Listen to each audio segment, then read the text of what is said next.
friends. I hope you had a great day. I'm thinking of you. And so I thought I would send a message to say hello and take some time to read a story to you. Before we do that, I wanted to share with you a special deck of cards that I bought.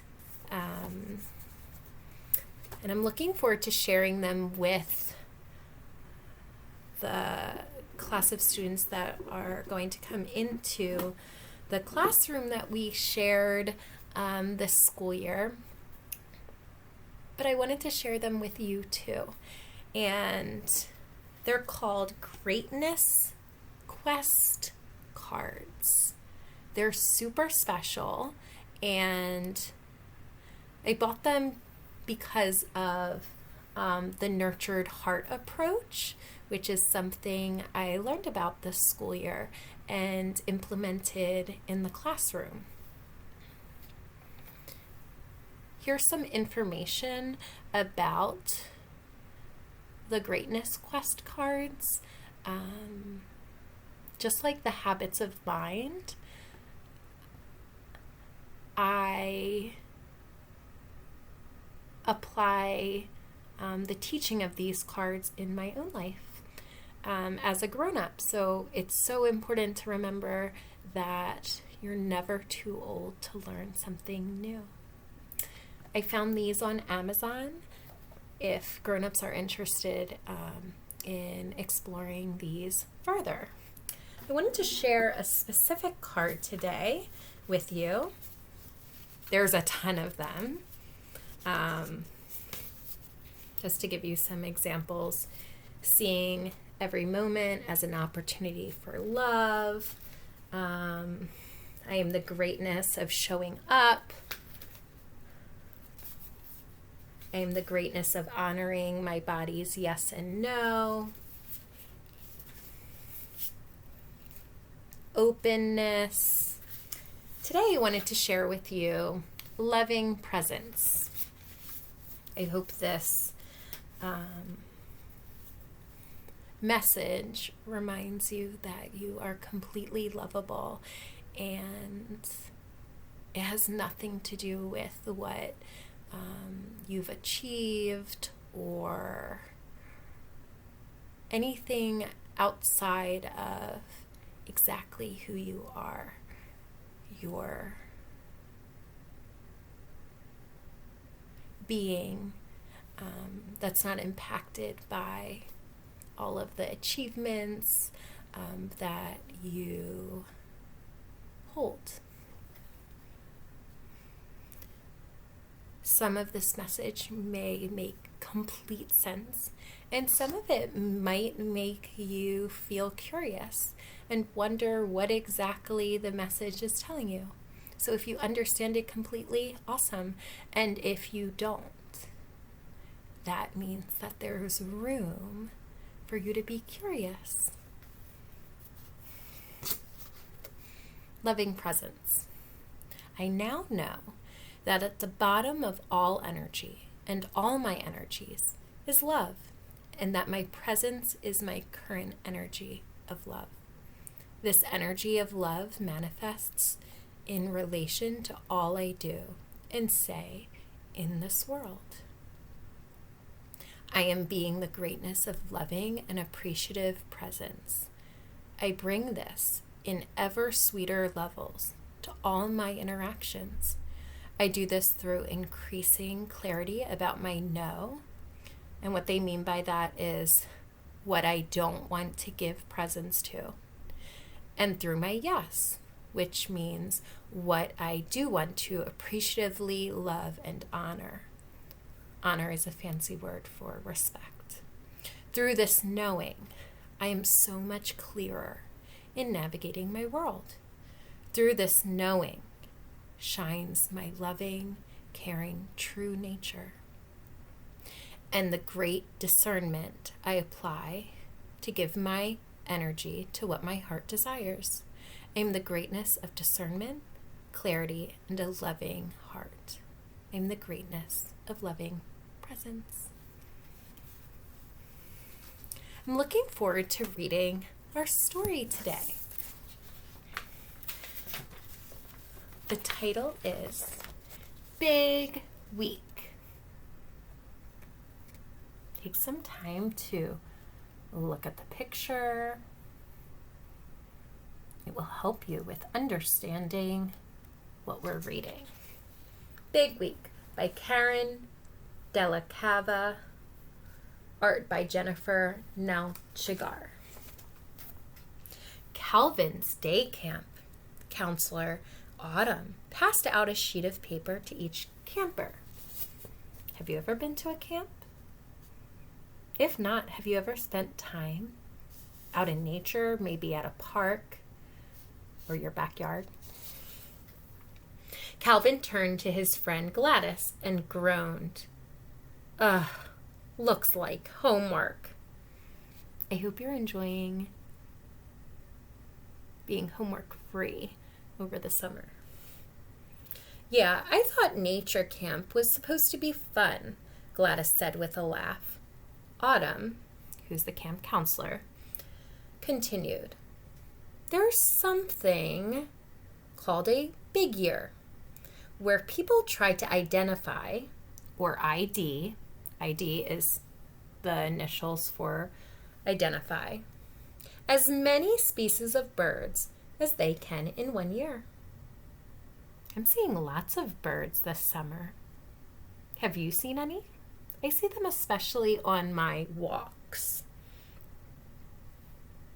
We're going to do a 1-week challenge and call it Big Week. So here is, I believe this is Autumn, the camp counselor. And then here we can see all the campers. Another challenge. Ever since camp started, Gladys had beaten Calvin at everything. Calvin had been so close to winning the forest scavenger hunt and the hiking challenge. If he won this one, maybe he'd finally show Gladys that she wasn't unbeatable. Gladys had beaten Calvin at everything. So, whoever IDs the most birds on this checklist wins? Gladys asked. Autumn nodded. Keep your eyes and ears out at home, too, not just here. Calvin looked down at the paper. On the front and back of it were pictures and descriptions of different New Jersey birds. If you take a look at the map, you can see how close New Jersey is to Pennsylvania, which is our state. How will you know if I really saw, Calvin scanned the list, a glossy ibis, which is a type of bird. So he's asking Autumn, the camp counselor, about that. I won't, Autumn said. A big week is based on the honor system. Have you ever heard that term before? When you use the honor system while doing something, that means that you're trusting each other to be honest. When you're honest, that means that you're showing integrity. You're doing the right thing. Even if no one's watching, you're doing it because you know what feels right to you. Where the peace is by doing the honest choice. So that's what Autumn is telling the campers. Give a connection wiggle if you think he's going to follow the honor system. If you think he might have a tricky time following the honor system, touch your chin. Let's see what happens. She handed each camper a small pair of binoculars to use for the week. Everyone, put on your binoculars.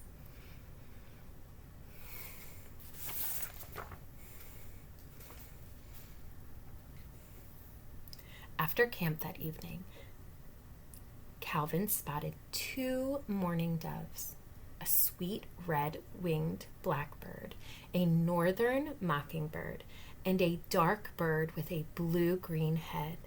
He confirmed it was a common grackle. Oh yeah, He was definitely going to win this challenge.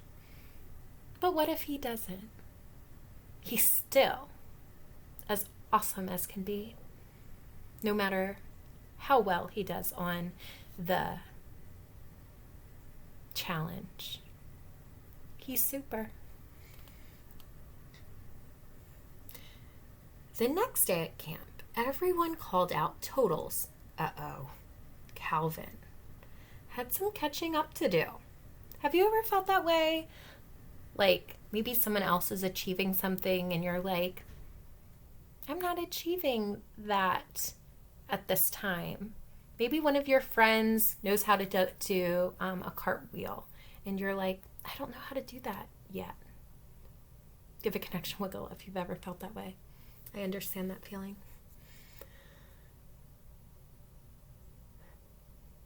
But he'd score big at the nature preserve. That's what he thought.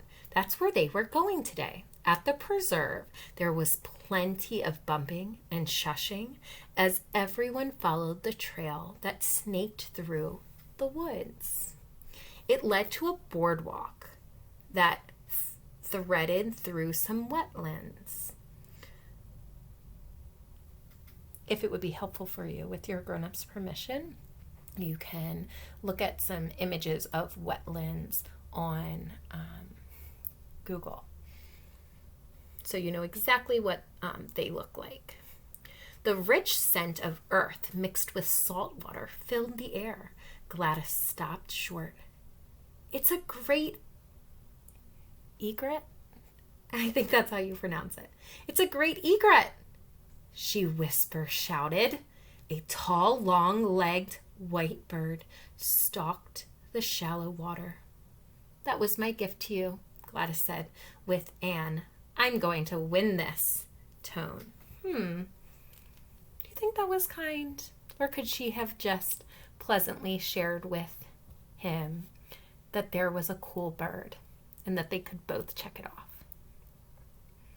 It's so important the way that you communicate to others. You can always stop and think about the tone, the attitude that you're using while you're communicating. Like I would have missed that giant bird, Calvin retorted, or responded to Gladys. Calvin paused and crouched near some dense, which means thick, brush. Brushes like plants, trying to spot another bird before Gladys did. Then something else caught his eye, a turtle he'd learned about last week. I love how he's taking some time to appreciate other nature, right? The challenge is a great opportunity to just enjoy being in nature. Do you like to be in nature? Diamondback terrapin, he shouted. Frantic flapping, squawks, birds exploded above Calvin's head. Whoa! He tipped over onto his back. Thunk! Gladys rushed toward him. Cal, are you okay? Hiccup. Calvin nodded. So it sounds like he might have the hiccups now. Gladys held out her hand and hoisted him up. Here's a tip. Try being quiet. How could have Gladys communicated that in a kinder, more patient way? Calvin slinked off and waited for his hiccups to subside or go away. Sitting on a bench, he ID'd a laughing gull, which is a type of bird. So he checked it off on his list. Ha ha, very hiccup funny. Get it? Laughing gull. That evening, a large bird swooped down and landed on Calvin's neighbor's dock. Calvin focused the binoculars. The bird had a bright red eye, a thick straight bill, a white throat and breast, bluish gray feathers on its head and back, and, oh wow, long, thin, wispy white feathers on the back of its head. A black-crowned night heron, he whispered. As the week went by, competition became fierce, which means intense. The beach trip brought up everyone's totals. Ospreys, terns, a few different gulls, and shorebirds. So what it means by the beach trip brought up everyone's totals, there was lots of birds to see at the beach. So they were able to check off a lot on their lists. Have you gone to the beach? He had to win this contest. I hope Calvin remembers that whether he wins the contest or not, that just enjoying the experience of being out in nature is such a gift in itself. There's so much to enjoy, whether he wins or not. On the hiking challenge, he'd found a feather that Autumn thought belonged to a Cooper's hawk. Close enough. He checked that off. Plus a few extra birds. So if he was just checking off certain birds that he saw, was that being honest? See, it says here, what was the difference? Well, the difference is that he wasn't showing integrity by just checking off birds that he didn't see. Here it says he'd seen them in the past, or he'd see them eventually. Oh, so it's not during the actual challenge. He swallowed hard. No one will know, but he will know, and that's what's most important. I wonder if it feels peaceful for him to make that choice. If it doesn't, then it's not right. Later in the week, Calvin reviewed his list. There were a lot of extra check marks. It felt like an ostrich had plopped down in the middle of his chest. So in his body, he's feeling like, I didn't make an honest choice. As annoying as it was, Gladys always beat him. Fair and square. Was this really the way he wanted to beat her and the other kids? So that's what he's asking himself. He's thinking about it. On the last day of Big Week, Autumn waved Gladys's checklist in the air. So remember, Autumn is the camp counselor. She's waving Gladys's paper, and she tells the other campers, 26 is the number to beat. Calvin had checked off 29. So remember, 29 is greater than 26. So on his paper, it shows that he had 29 birds that he saw. But is that honest? Anybody?